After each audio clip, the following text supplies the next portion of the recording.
Bismillahirrahmanirrahim. Elhamdülillahi Rabbil alemin. Ve salatu ve selamu ala seyyidina Muhammedin ve ala aleyhi ve sahbihi ecmain. Amma ba'd.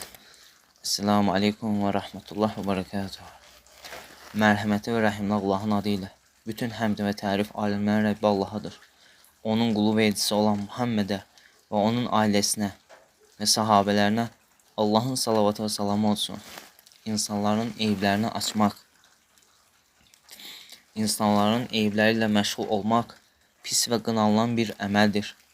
Bu əməl onunla məşğul olanı öz nəfsinə baxmaqdan və ona əhəmiyyət verməkdən kənar qoymuşdur.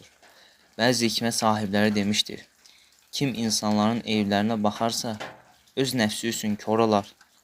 Başqa birisi isə belə demişdir: İnsanların eyiblərinə vaxt ayıranın öz nəfsini unutduğunu hesab edirəm. Əgər öz nəfsinə əhəmiyyət versəydi, heç kəsin eyiblərini ayırmağa vaxt olmazdı.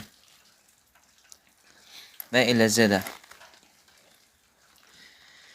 kim müsəlmanların sirlərinə qulaq asmağa, başqalarının yanında eyiblərini yaymağa, namuslarına təyin etməyə həvəslidirsə, bunu ona nəfsinin pislikləri əmr edir.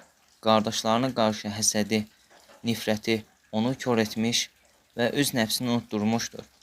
Buna görə Peyğəmbərimiz sallallahu aleyhi və səlləm bunu qadağan etmişdir.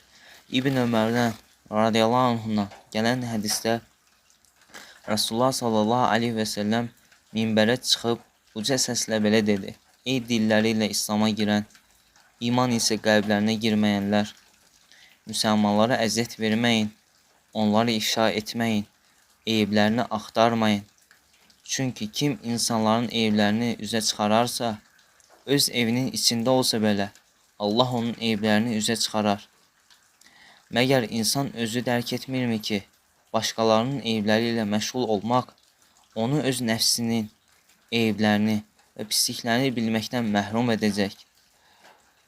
Özü özünə əhəmiyyət verməyib, öz eyiblərini islah etməzsə, onun eyiblərini də başqaları üzə çıxaracağını bilmirmi? Buna görə də insan öz nəfsi ilə məşğul olmalıdır. Çünki insanların eyiblərini açsa, onları həlak etmiş olar. Əbu Hüreyrə radiyallahu anhudan gələn hədisdə Rasulullah sallallahu aleyhi və səlləm buyurmuşdur: əgər bir kəs insanları həlak olub deyərsə, o özü insanları həlak etmişdir. İmam Nəvəvi rahimehullah, alimlər ittifaq etmişdir ki, bu qınaq yalnız insanları aşağılayıb, özünü onlardan üstün tutaraq belə deyənlərə aiddir. Bu hədisin şərhi nədir İmam Nəvəvi rahimehullah? Çünki hər bir insan günahkardır və hər kəsin günahı var. Əgər hər günah edənin eyibini açsa, insan öz günahını unudacaq və özünə ucub, yəni özünü bəyənmək xəstəliyə gələcək. O insanların həlak olduğunu iddia edib, onları ifşa edəcək və nəhayət özü insanları həlak etmiş olacaq. Muaviyyədən radiyallahu anhdan gələn hədisdə Rasulullah sallallahu aleyhi və səlləm buyurub: həqiqətən, sən əgər insanların eyiblərini açacaqsansa, onları korlayacaqsan. İbn Qayyim rahimehullah demişdir: kim öz nəfsini tanıyarsa, insanların eyiblərini tərk edib, öz nəfsini islah etməklə məşğul olar. Məgər başqalarının eyibləri ilə məşğul olan insan bilmir ki, cəzası əməlin növündəndir. Kim bir pislik edərsə, onun cəzasını görəcəkdir.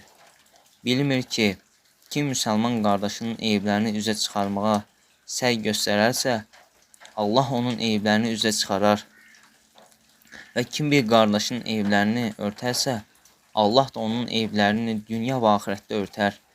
İbn Abbasdan radiyallahu anhudan gələn hədisdə Rasulullah sallallahu aleyhi və səlləm buyurur: kim müsəlman qardaşının eyibini örtərsə, gizlədərsə, Allah qiyamət günü onun eyiblərini gizlədər. Və kim onun eyiblərini açarsa, Allah onun evində gizlənsə belə onu ifşa edər. İbn Cevzi rahimehullah demişdir: kim şəriəti lazım olan şəkildə öyrənərsə, Peyğəmbərini tanıyarsa, sahabələrini və böyük alimlərin halını bilərsə, görər ki, insanlar şəriətlə deyil, adətləri üzrə gedirlər. Bir-birini ziyarət edib, insanların qeybətini edirlər. Hər kəs müsəlman qardaşının eybi haqqında soruşur. Əgər birində nemət varsa, həsəd aparar. Müsibət baş veribsə, söyüb pisləyər. Təkəbbürlü ona nəsihət edər. Dünya malından, ondan nə isə götürmək üçün onu hilə işlədər və imkanı olsa öz xətalarını da onun üzərinə yıxar. Bir yerdə Rasulullah sallallahu aleyhi və səlləm gözəl buyurdu. Kim bir qövmün danışığını onların istəmədiyi halda qulaq asarsa, qiyamət günü qulağına qorğuşundan töküləcəkdir. İbn Qayyim rahimullah demişdir. Xoş insanın halına ki, öz eyibləri ilə məşğuldur. Başqalarının eyiblərinə vaxt ayırmır. Vay o insanın halını ki, öz eybini unudub, başqalarının eyiblərinə vaxt ayırır. Birincisi xoşbəxtliyin, ikincisi isə bədbəxtliyin əlamətidir. İbn Abbas radiyallahu anh demişdir. Dostunun eyiblərini yadına salmaq istəyirsənsə, öz günahlarını yada sal.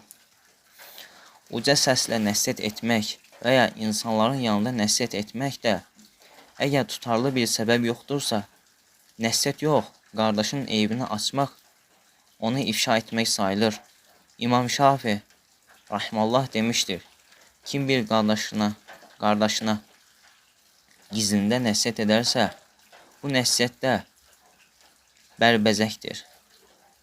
Kim bir açıqda nəsihət edərsə, bu ifşa etmək və xəyanətdir. Buna görə də müsəlman gərək bu çirkin xislətdən uzaq dursun. Özünə fayda verən işlərlə məşğul olsun. Özünü və insanları həlak aparmasını, onların islahına çalışsın və onların hidayətinə çağırsın. Çünki bu, ən böyük xeyirli əməllərdəndir. Rasulullah sallallahu aleyhi və səlləm buyurmuşdur. Allaha and olsun ki, sizdən biriniz əli ilə Allahın bir kəsin hidayətinə yönəltməsi, onun üçün qırmızı dəvələrdən ərəblərin ən qiymətli malı sayılır bu dəvə. Daha xeyirlidir. Sonda aləmlər Rəbbi olan Allah subhanahu wa ta'alaya həmd və səna edirik.